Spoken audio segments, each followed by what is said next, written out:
Assalamualaikum warahmatullahi wabarakatuh. Innal hamdalillah nahmaduhu wa nasta'inuhu wa nastaghfiruh wa na'udzu billahi min shururi anfusina wa sayyiati a'malina. Man yahdihillahu fala mudilla lahu wa man yudlilhu fala hadiyalah. Asyhadu an la ilaha illallah wahdahu la syarikalah wa asyhadu anna Muhammadan abduhu wa rasuluh.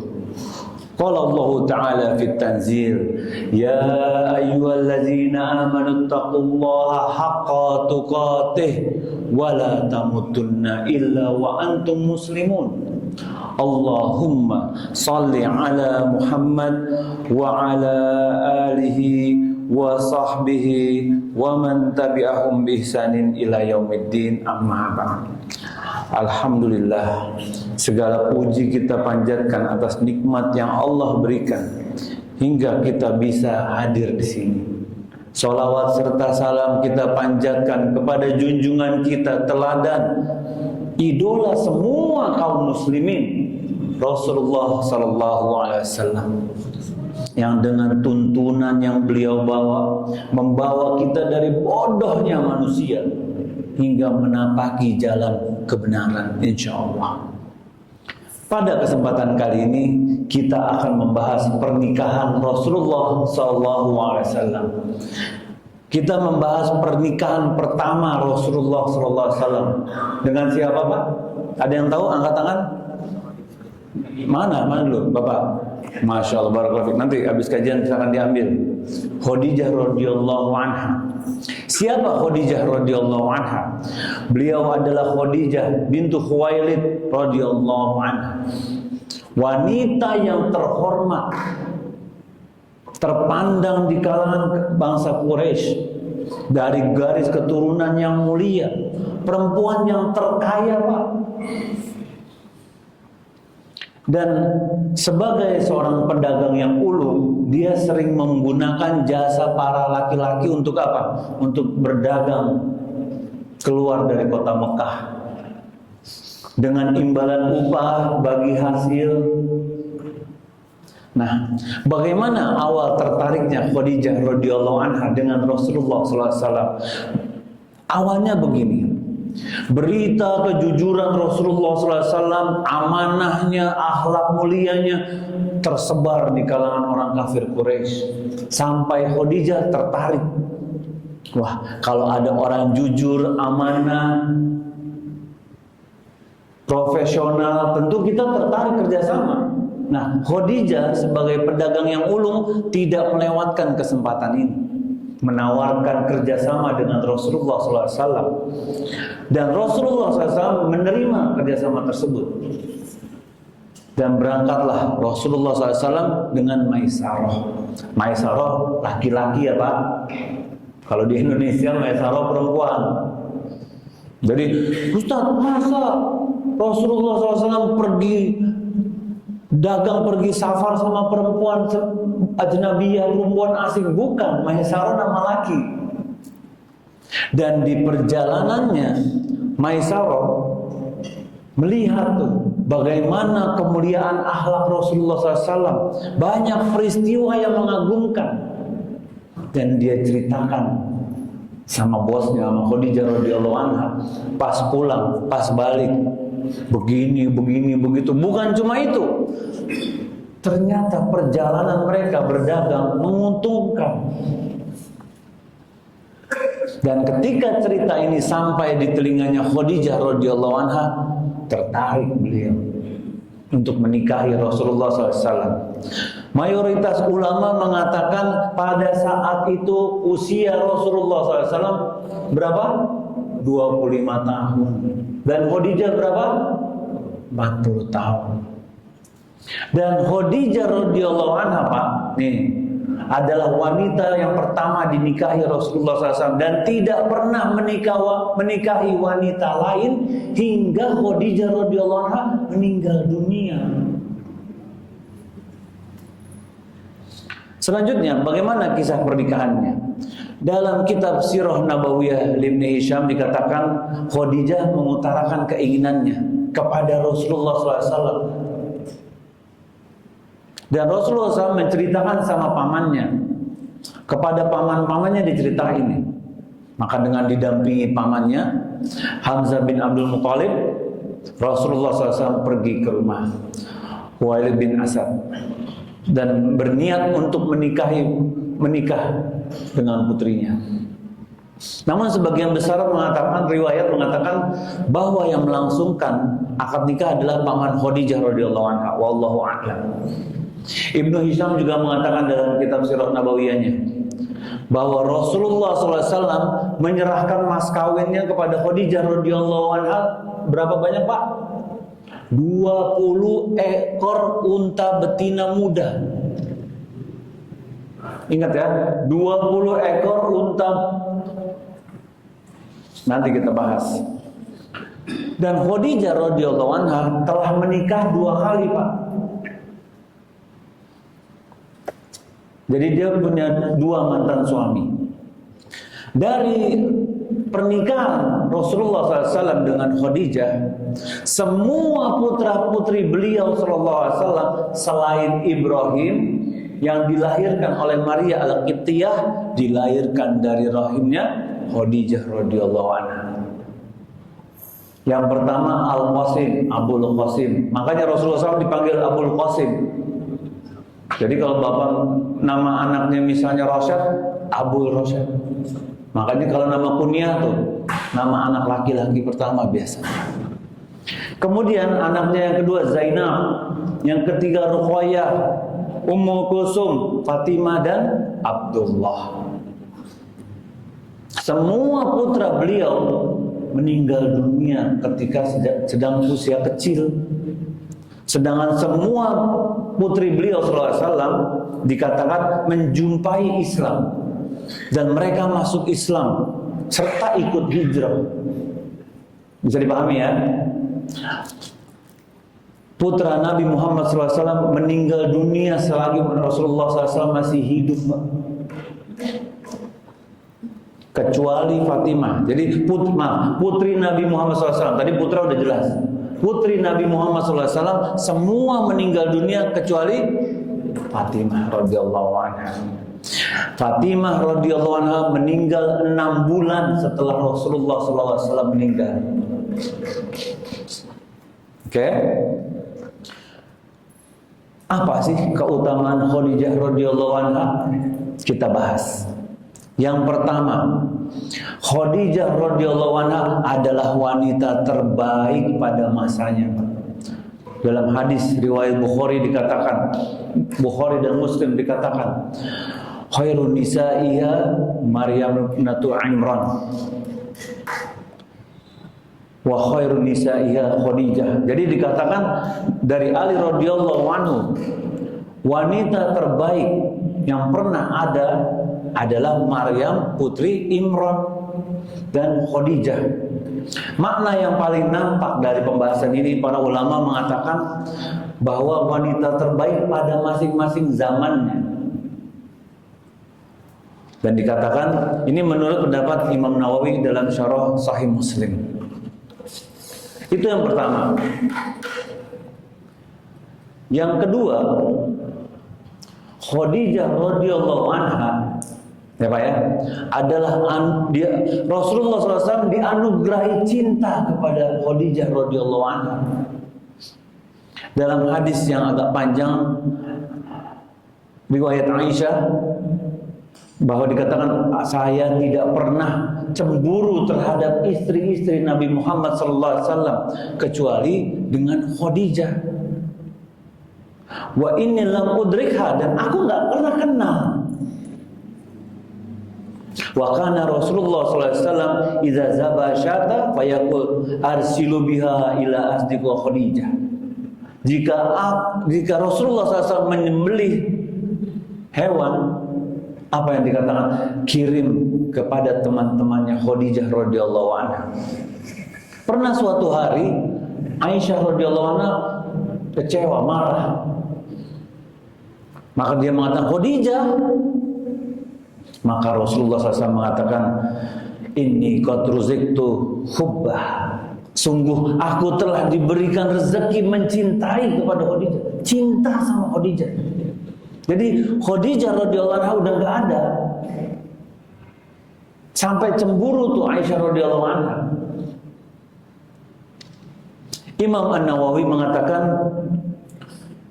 ketika Rasulullah SAW mengatakan inni qad ruziktu hubbaha, ini mendapatkan isyarat bahwa cinta adalah anugerah yang didapat. Jadi kalau bapak cinta sama istri, istri cinta sama suami, itu anugerah yang Allah berikan. Karena ada pernikahan yang gak ada cintanya, cuma hidup bersama, kerja sama-sama, pulang pegang handphone, besok pagi berangkat lagi. Kami nikah demi anak, Ustaz. Udah gak ada cinta, asing satu sama lain. Makanya ketika kita diberi nikmat cinta oleh Allah Subhanahu wa taala terhadap pasangan kita, alhamdulillah. Itu yang kedua. Yang ketiga, Khadijah radhiyallahu anha mendapat salam dari Allah Subhanahu wa taala. Ketika Jibril mendatangi Nabi Muhammad SAW dan berkata, ini Khadijah telah datang kepadamu, bawa lauk atau makanan. Apabila dia telah sampai, faqra 'alaiha salam min rabbiha azza wa jalla, maka sampaikan salam dari Rabb-nya, dari Allah Subhanahu wa taala. Keutamaan yang selanjutnya, Bapak dan Ibu tahu siapa manusia yang pertama kali beriman? Ada yang bisa angkat tangan? Angkat tangan dulu. Siapa manusia yang pertama kali beriman? Mana? Ada nggak? Siapa yang jawab tadi?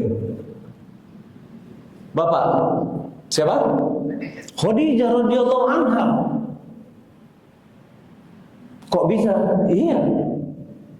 Ketika Rasulullah SAW pulang, mengabarkan kepada siapa? Pada istrinya.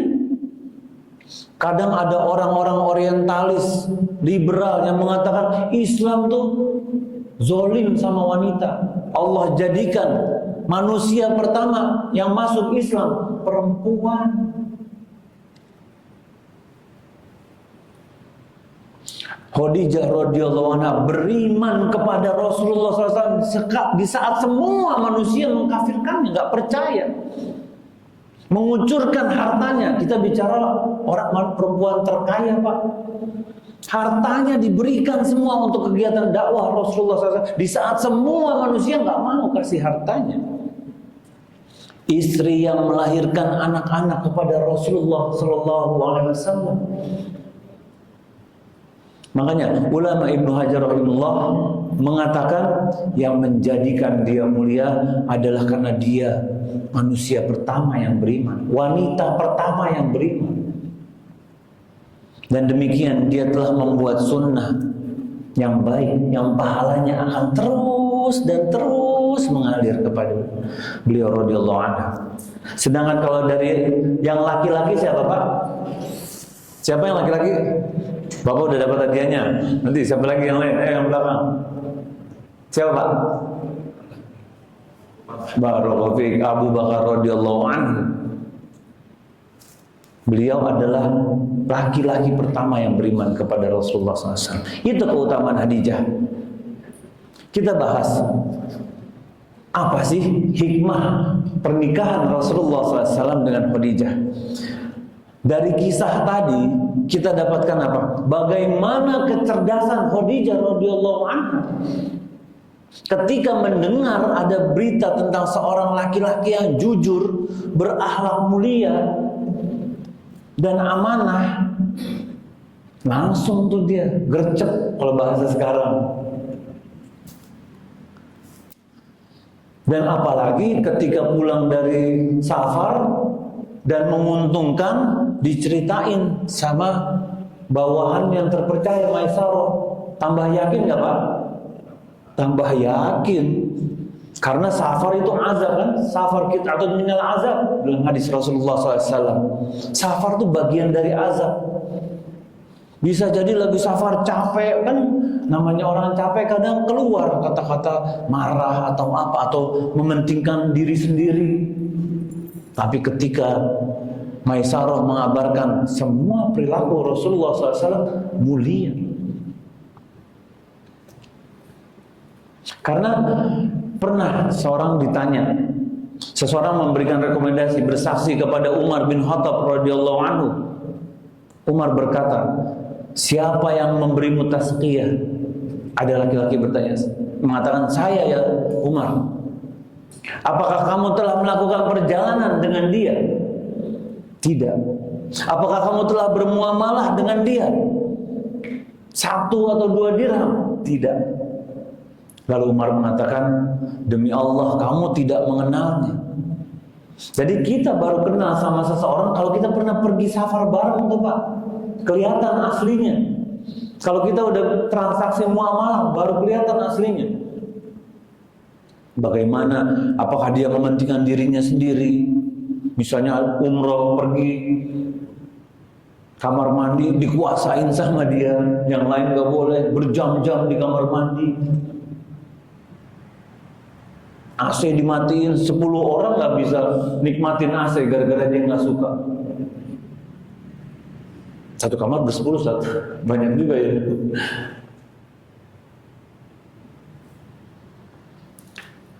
Dan pada saat itu Khadijah radhiyallahu anha langsung dia. Itu menunjukkan kecerdasan. Begitu juga kita. Ketika kita tahu, misalnya kita punya anak perempuan, kita tahu ada pria soleha, berakhlak mulia, gercep tuh Pak. Tapi kan zaman sekarang enggak. Maaf, kebanyakan dia punya apa? Dia kerjanya apa? Cuma marbot katanya. Cuma pedagang biasa. Oh, dia kerja di BUMN. Ya. Langsung silau. Akhlaknya nggak tahu. Pas ketemu sombong. Nanti pas udah nikah salah pilih stan. Gimana nih stan? Cerai aja ya. Nah. Hikmah yang kedua, bahwa boleh menawarkan diri pada pria soleh untuk dinikahi. Tuh. Boleh. Gak usah gengsi, karena pria soleh, apalagi zaman sekarang, jarang apa banyak Pak? Jarang. Kalau pria soleh zaman sekarang banyak, penuh nih masjid sampai parkiran sana. Dan bukan menjamin yang ada di masjid soleh juga, bukan.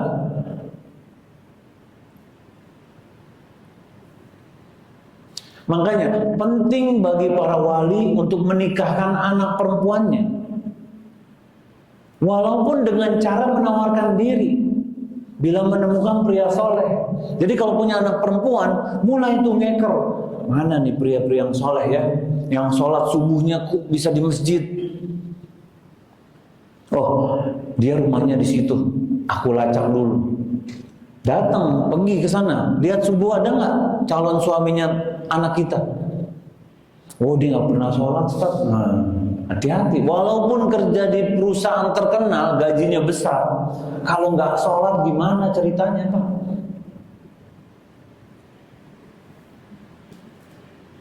Sebagaimana dalam surat Al-Qasas ayat 27, Nabi Syuaib menawarkan salah satu anak gadisnya kepada siapa? Nabi Musa alaihissalam. Tahu karena Nabi Musa alaihissalam kuat, terus amanah, terus. Dan hak anak gadis kita adalah untuk dinikahkan oleh walinya. Karena banyak zaman sekarang, maaf, wanita yang nggak mau menikah. Kadang tulisannya di sosial media, Bang, marriage is scary katanya. Pernikahan itu menyeramkan. Pernikahan itu menyeramkan jika mendapatkan pria yang gak soleh, bukan pria yang banyak duit. Kalau dapat pria yang banyak duit tapi nggak soleh, lebih menyeramkan lagi. Emang ada hubungannya antara banyak uang dengan dia akan memberi nafkah? Ada zamannya hubungannya? Nggak ada. Tapi ketika dia soleh, insya Allah dia akan berusaha, walaupun dia miskin, dia akan memberi nafkah istrinya. Karena dia tahu nafkah itu haknya si istri. Dia berusaha semampunya. Itu pria soleh. Kalau pria kaya belum tentu. Kan rumahnya gedongan, Ustaz. Masa nggak ngasih nafkah? Bisa jadi. Dan wanita bisa terjerumus ke pernikahan yang toxic marriage. Karena apa? Karena walinya tidak berusaha mencarikan. Dan anak bicara wali nggak mesti harus bapaknya. Pamannya juga bantu nyariin. Kadang kita enggak. Saudara kandung laki-laki punya anak perempuan, pamannya biarin aja lah, Ustaz. Ntar kalau jodoh juga ada. Bantu. Karena dari mereka insya Allah akan lahir penerus umat Islam. Biarin, Ustaz, mereka emang belum mau nikah. Wanita itu kodratnya nikah. Ketika nggak menikah, apa yang terjadi? Anggota badannya terganggu, rahimnya, semuanya terganggu. Itu baru dari segi fisik, belum dari segi psikologis. Mereka sifatnya suka menyayangi. Nanti lama-lama piara kucing, piara ayam, piara soang, jadi kebun binatang. Karena mereka memang suka menyayangi. Dan ketika sudah tua mau menikah, laki-laki juga milih-milih. Jangan, Ustaz, belum cukup umur. Berapa umuran? 25 belum cukup umur. Kita kan di kota besar, Ustaz. Enggak. Ketika dia ingin menikah, nikahlah, bismillah. Itu hikmah yang kedua. Hikmah yang ketiga, maharnya berapa tadi? 20 ekor unta. Ini menepis anggapan bahwa pernikahan Rasulullah SAW dengan Khadijah radhiyallahu anha antara wanita saudagar kaya dengan pemuda miskin pengangguran. Ini untuk membantah itu. 20 ekor unta, Pak, kalau kita rupiahkan zaman sekarang, kita valuasi, itu kurang lebih 500 million rupiah, 500 juta rupiah. Ini tandanya apa? Rasulullah SAW memberikan mahar yang istimewa buat Khadijah radhiyallahu anha. Pria usia 25 tahun, Pak, ngasih mahar 20 ekor unta. Memuliakan tuh, menghormati kedudukannya Khadijah radhiyallahu anha. Karena Rasulullah SAW menghargai status sebagai orang yang terpandang Khadijah radhiyallahu anha, orang kaya, bangsawan terpandang di Mekah, makanya diberi yang mahal dan bentuk memuliakannya. Kalau Muslim zaman sekarang, mungkin yang di luar ya, nggak ada yang di sini, mengedepankan hadis apa? Khairus shadaq aisarohu. Sedekah yang paling, mahar yang paling baik, yang paling mudah. Ingat, paling mudah, bukan paling murah. Kita mikirnya paling murah. Ya, Anda bisanya seperangkat alat sholat, Ustaz. Kata perempuannya, udah punya di rumah. Ya, buat ganti-ganti. Ya udah deh, maharnya emas deh. Wih, Masya Allah. Berapa? 1 gram. Tadi keselip di mana ya? 1 gram. Dikatakan hadis ini, mahar terbaik adalah yang paling mudah. Berarti 20 ekor unta itu bagi Rasulullah SAW apa? Mudah bukan? Mudah. Kalau nggak mudah, nggak bakalan dikeluarin seperti itu.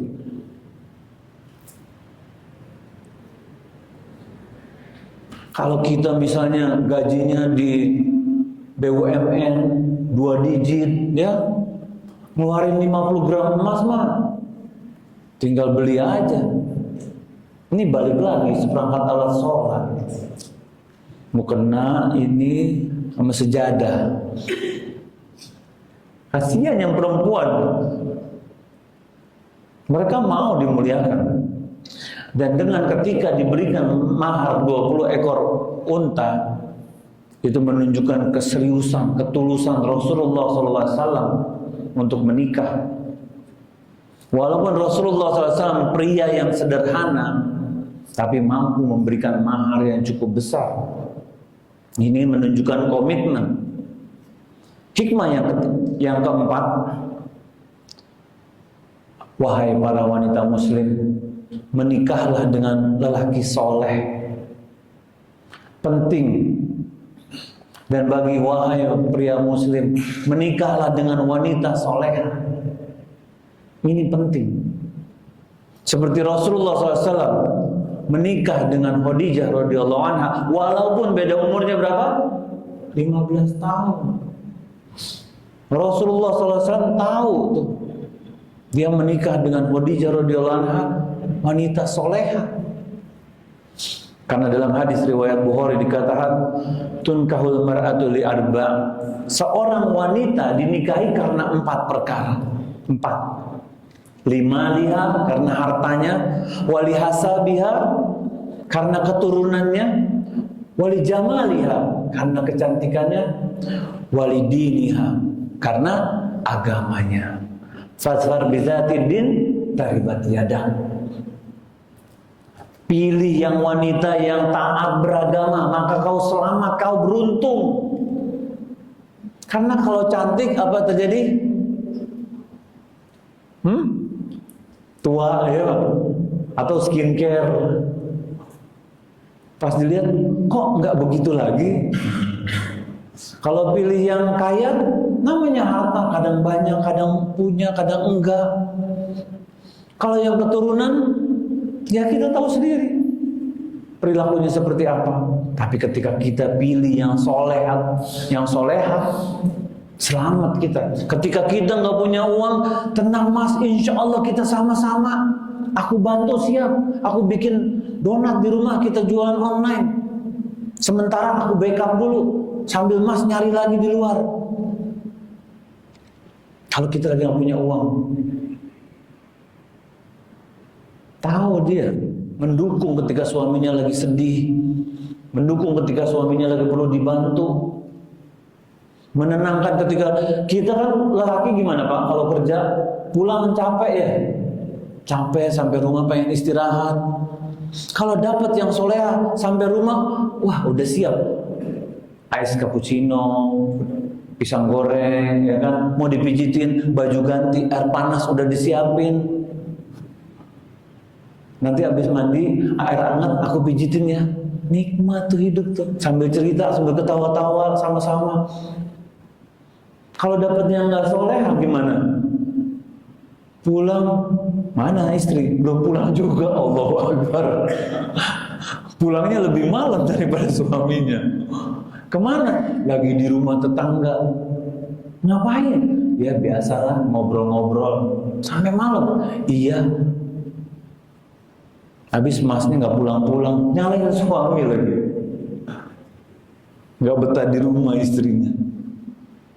Makanya cari yang begitu juga yang wanita, pilih suami yang berakhlak mulia, yang soleh, dibandingkan yang kaya, yang jabatannya tinggi. Karena apa? Khadijah radhiyallahu anha Pak, menolak banyak tawaran orang kafir Quraisy. Kalau orang wanita terpandang, ya kaya, yang ngincer banyak nggak? Banyak. Tapi ditolak semua. Dia punya visi sendiri, punya tujuan. Karena memilih pasangan yang tepat punya pengaruh besar sama kehidupan kita. Ketika Rasulullah SAW mendapat rintangan dalam berdakwah, ketika pulang ke rumah siapa yang menghibur? Khadijah radhiyallahu anha.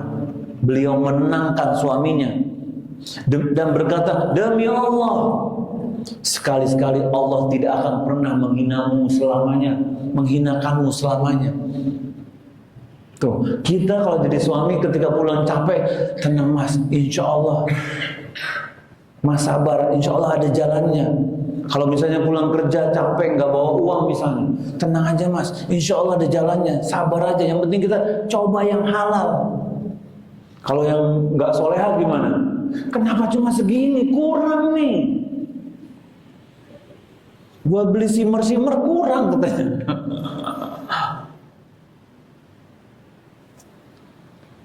Hikmah selanjutnya, dan ini hikmah yang penting, bagaimana perilaku terhadap istri. Ketika Rasulullah SAW memperlakukan, memuliakan Khadijah, bahkan setelah Rasulullah SAW, setelah Khadijah radhiyallahu anha meninggal, masih tetap tuh kepikiran, sampai membuat Aisyah radhiyallahu anha cemburu. Bagaimana bentuk bahwa kita nih sebagai suami harus memperlakukan istri dengan baik. Wa ashiruhunna bil ma'ruf, dan perlakukanlah mereka dengan baik. Allah katakan dalam Al-Qur'an. Kita diperintahkan seperti itu sebagai seorang suami. Dan juga istri harus mendukung dan membantu suami dan tidak mudah berkeluh kesah. Karena kita sebagai suami kan selalu berusaha melindungi istri dan anak-anak. Ketika istrinya ngeluh, ngomel, komplain, suami selalu berusaha memenuhi keinginan istri. Itu suami yang baik. Ketika suami mencari nafkah, berjibaku di macetnya jalanan, kehujanan, meeting, berdebat dengan klien mungkin, target, tanggung jawab, semua masalah yang dihadapi di luar rumah, dan dia pulang, ingin ngapain dia?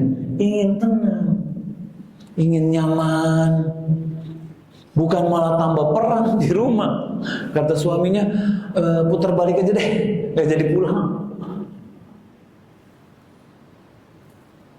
Dan ini adalah petaka rumah tangga. Ketika dia pulang, ketemu istrinya ngeluh, komplain, marah-marah, dikunciin, udah tidur di teras aja.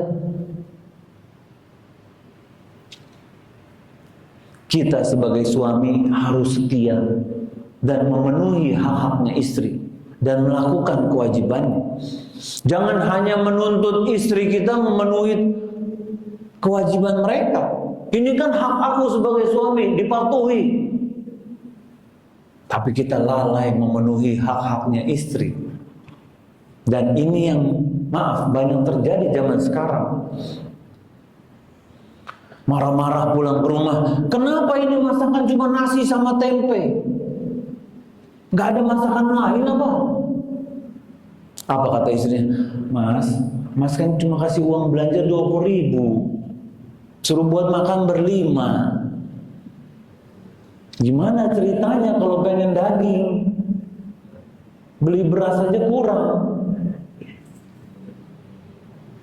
Ya nggak bisa begitu, Pak. Perhatikan dalam Quran surat Al-Mutaffifin ayat 1 sampai 3. Wailul lil mutaffifin alladzina idza qtalu 'alan nasi yastawfun. Kecelakaan bagi orang-orang yang curang, yaitu orang-orang apabila yang dia nerima takaran dari orang lain, dia harapin diapain? Dipenuhin. Wa idza kaluhum aw wazanuhum yukhsirun. Dan apabila mereka menakar atau menimbang untuk orang lain, dikurang-kurangin. Syekh Utsaimin rahimahullah mengatakan ini perumpamaan bisa dikiaskan, bisa dianalogikan dengan semua yang meminta haknya secara sempurna. Ketika dia meminta haknya kepada orang lain, dia ingin haknya sempurna. Tapi ketika dia mesti memberikan kepada orang lain, dia nggak sempurnakan. Termasuk seorang suami, termasuk seorang istri yang ingin dilayani secara sempurna, tapi dia tidak mau memenuhi kewajibannya secara sempurna. Dia lalai, dia tidak memberikannya dengan baik. Mana hakku sebagai suami? Kamu penuhi dong. Tapi ketika istrinya punya hak, kewajibannya dia memberi nafkah, dia nggak beri.